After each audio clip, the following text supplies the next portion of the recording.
Stay tuned. It's called No Judgment Podcast by Blueski, the one and only. Hey y'all, it's Blue on the No Judgment Podcast, okay? Where we listen and we do not judge at all.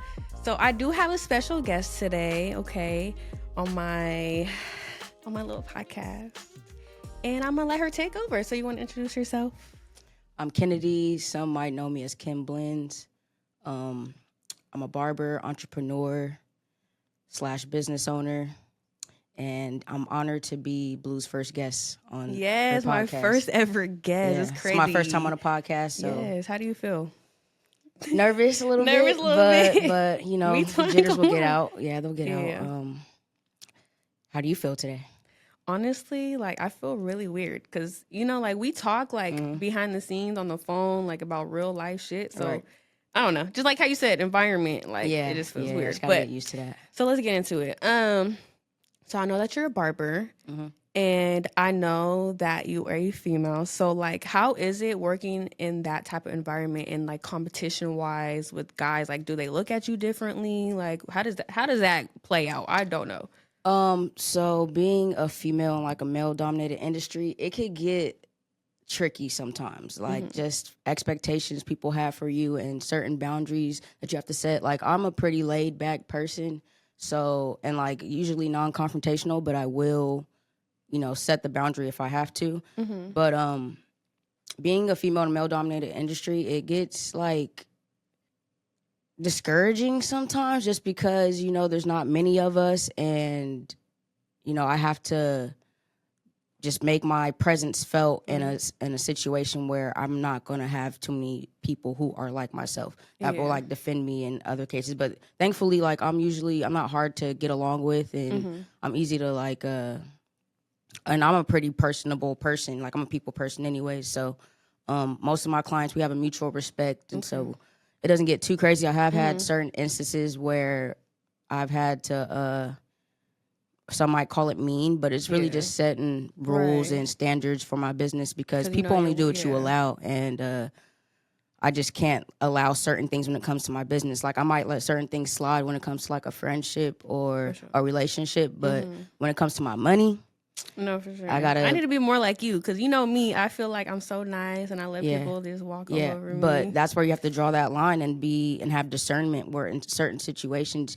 you can't be like you just gotta let people know it's not personal, it's business, So you just gotta let people know what it is from jump. That's what I've learned. Like the easiest way to set boundaries for me is from the beginning or when something first happens that makes you want to set a boundary. Yeah. Like just nip it in the bud early so later down the line, people they don't have the room to say, oh, well, you didn't say this and you didn't do that. Well, and then again, people only do what you allow. So I'm big on that. Like I'm not going to put the blame on somebody else, even if it's something that they did to me, because I truly believe like I hold the power in what happens to me. Like, yes, there's certain things you don't have control over, but some things I just like, no, not allowing that. So I'm not going to give you the space to think you can continue to do this. Yeah. So what made you get started into like cutting hair and all that?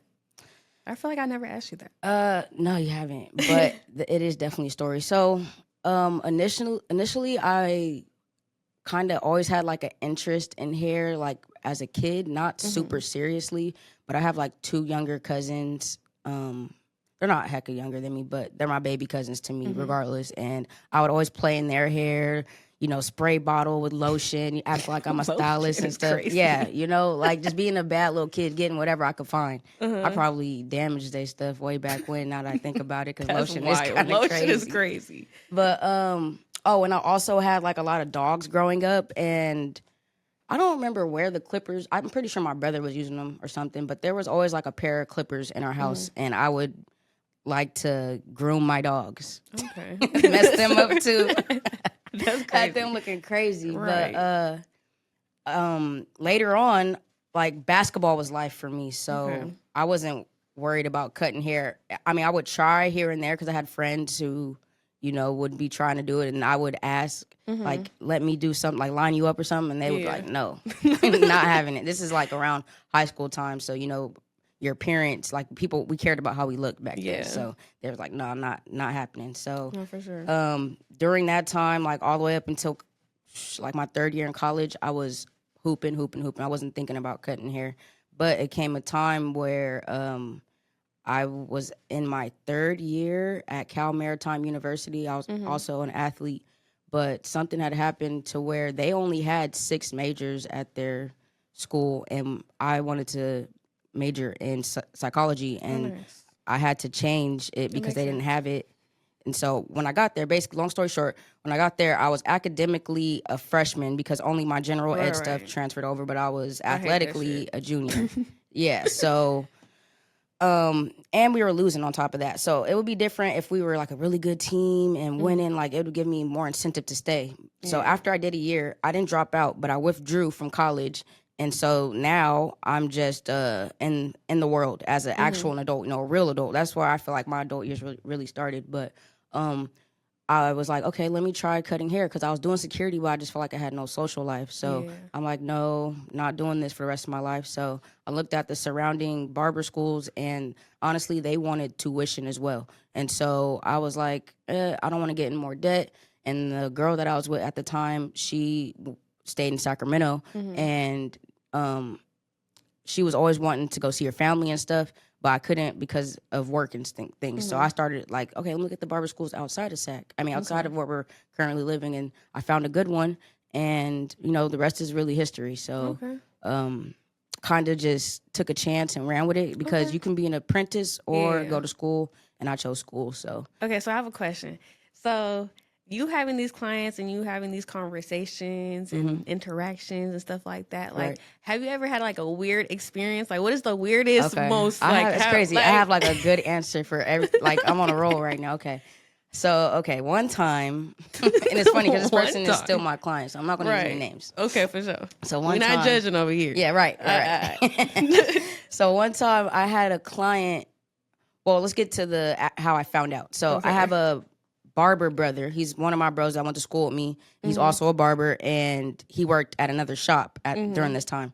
And we used to like kick it every day. After work we would I would go to his house or he'd come to mine, and we would just play the game, smoke, just hang out. So he was like, it was one of those times where after work we kick in it, and he was like, do you be flirting with your clients, like just randomly? I'm like, no, like why would you ask that? I'm like, no, I don't.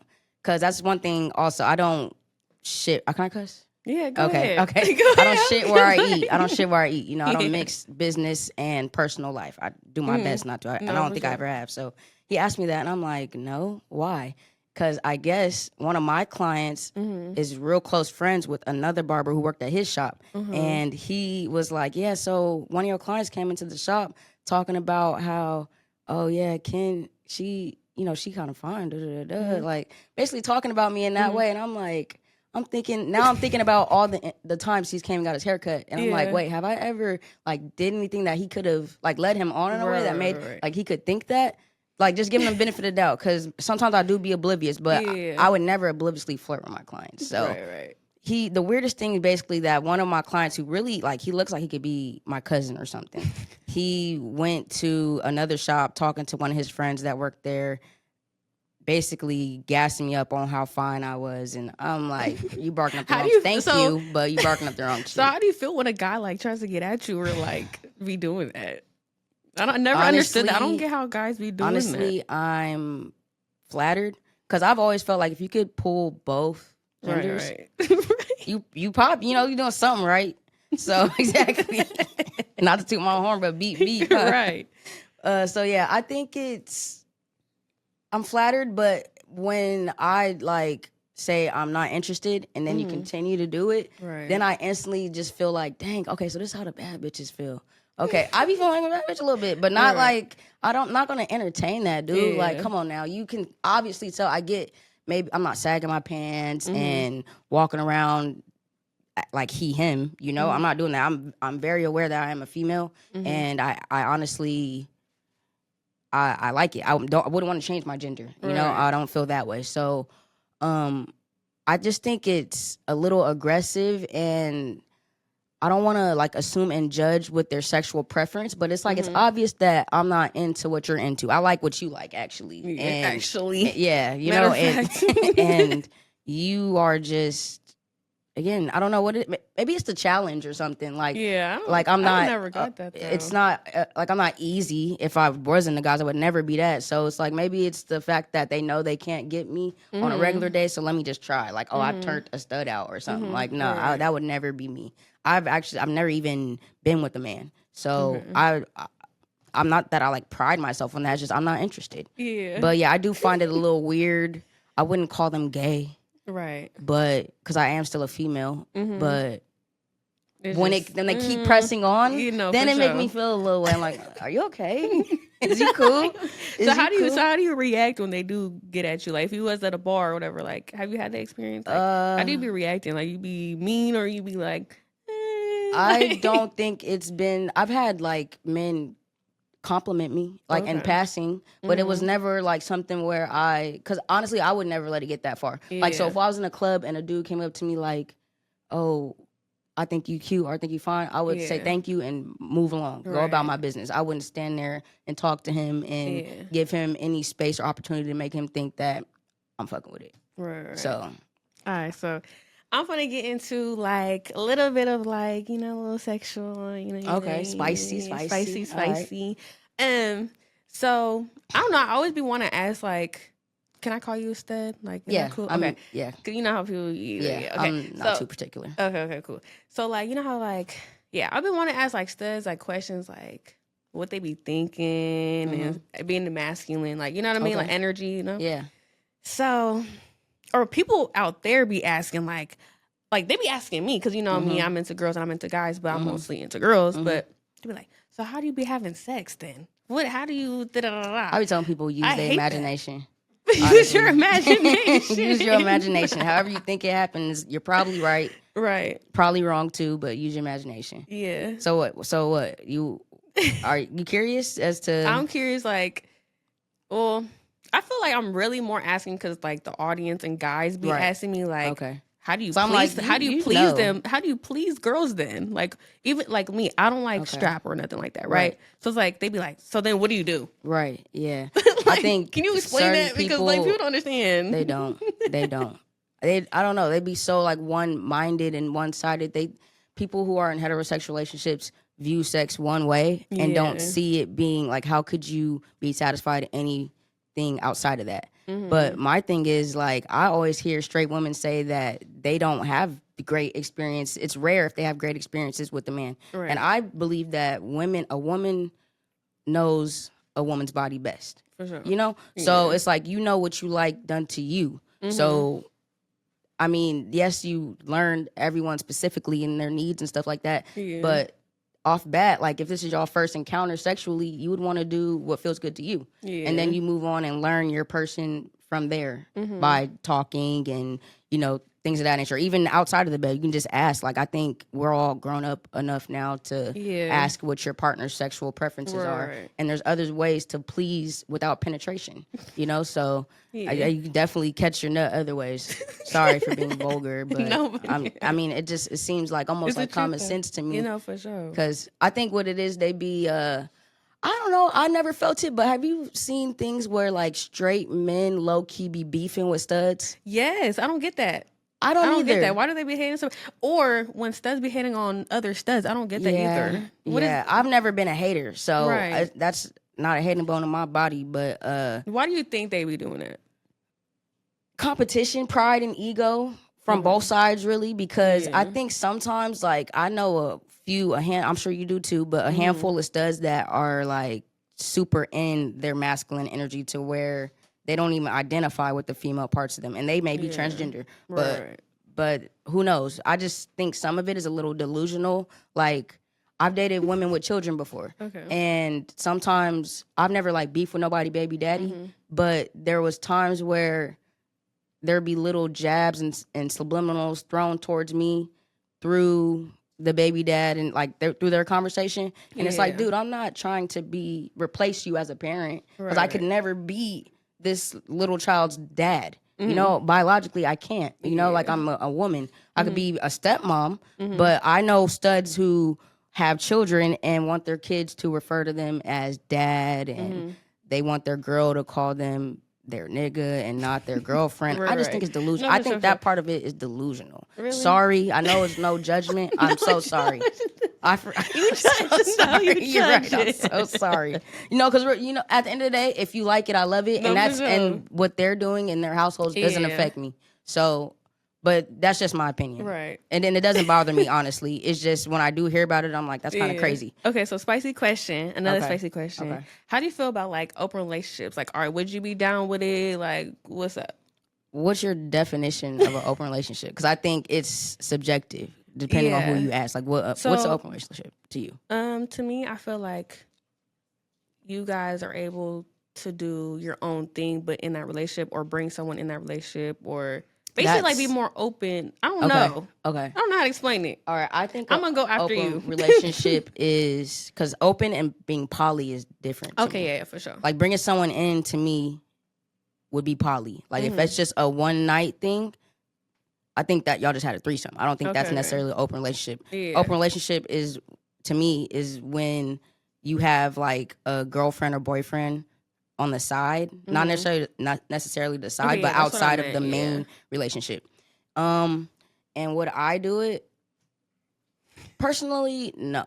Because honestly, sexually, I'm not out there like that anyways. No, I feel you. So what if it was like from jump? So like for me, like if someone tells me from jump what it is, like they're like, I'm not very committed, but I still want to be with you. Like, you know what I mean? Okay. Like, would you be more like, okay, but if it was like, let's we've all done that. Like even knowingly or unknowingly, we've all been in a situation like that. Because I've again, I think the best thing to do is be honest from the jump with any type of relationship.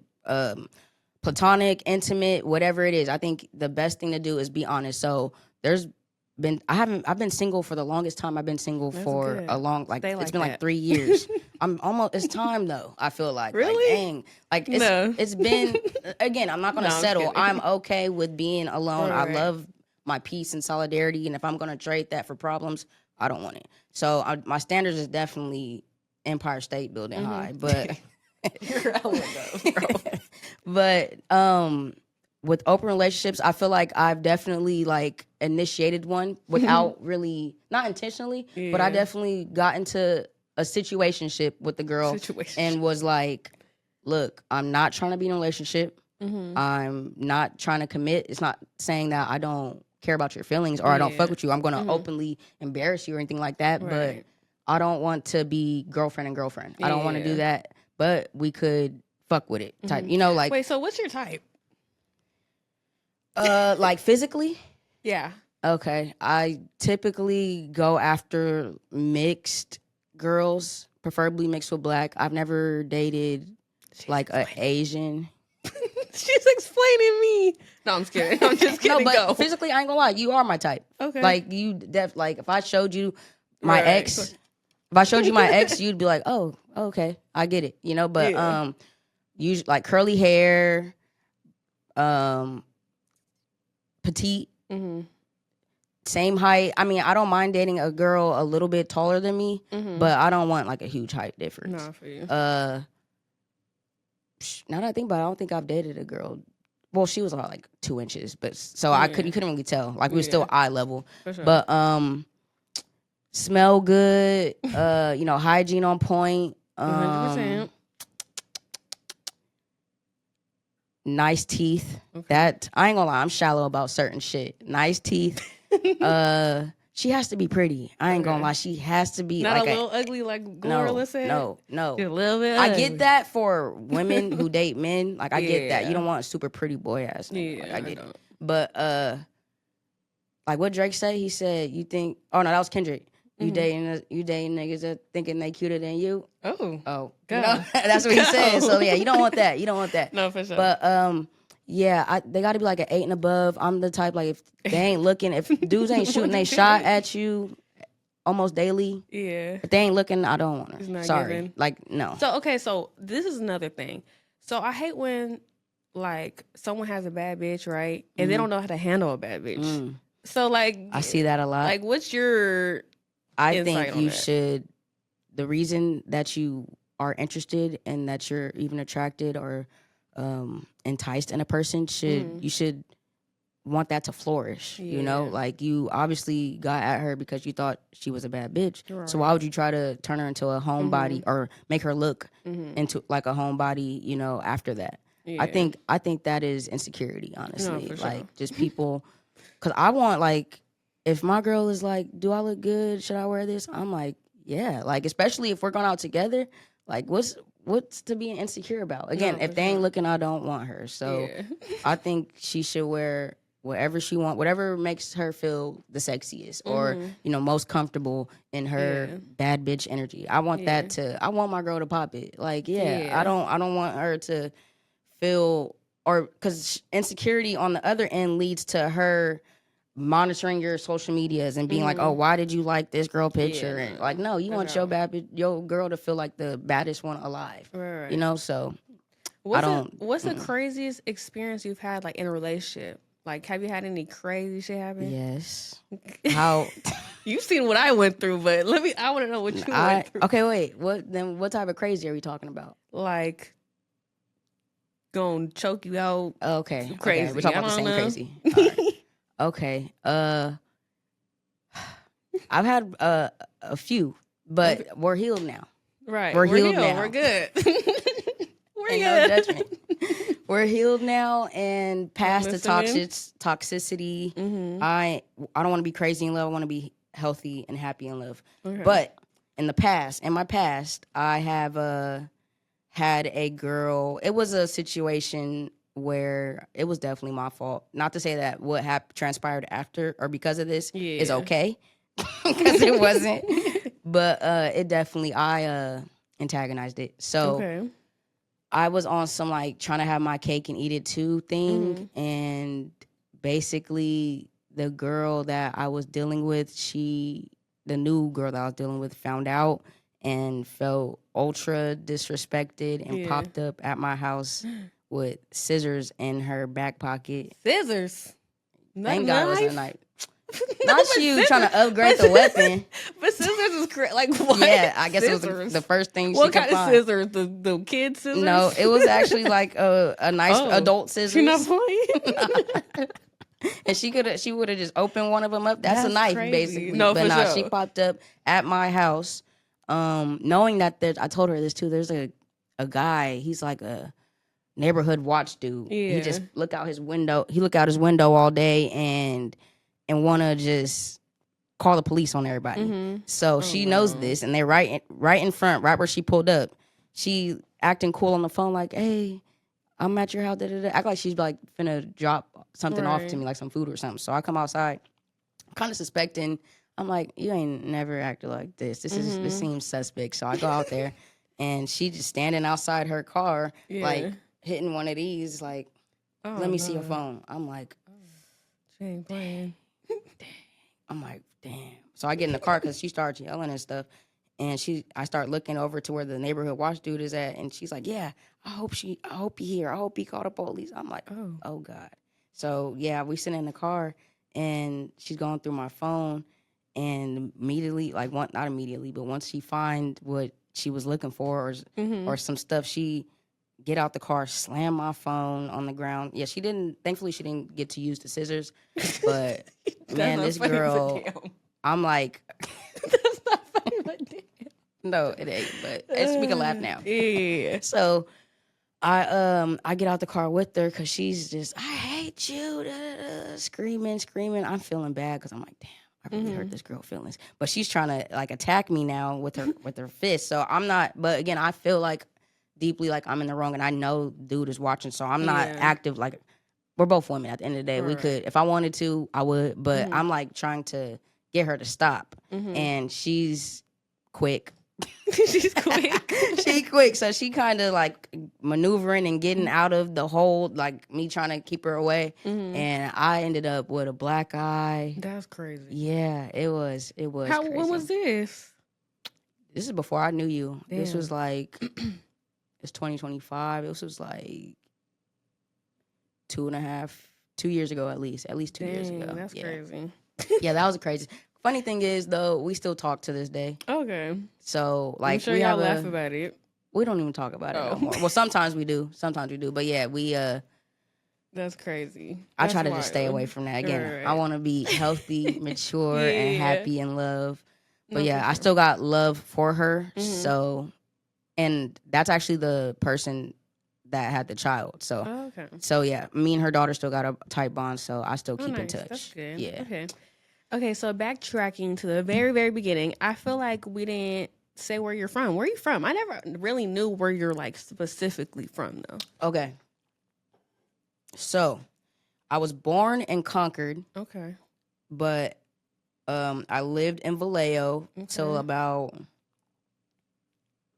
7, and then lived in Sacramento for the rest of my schooling up until I graduated high school. Mm-hmm. So how was that, like being from the Bay and then going to Sac? Like, it's funny because I would always tell people, like when they would ask where I'm from when I was younger, like because I didn't really like Sac when I was younger, and I would tell people like I live in Sac, but I'm from the Bay, or I was born in the Bay, but I live in Sac. Yeah, and so and I was always back and forth because my family is in the Bay Area still, some of them.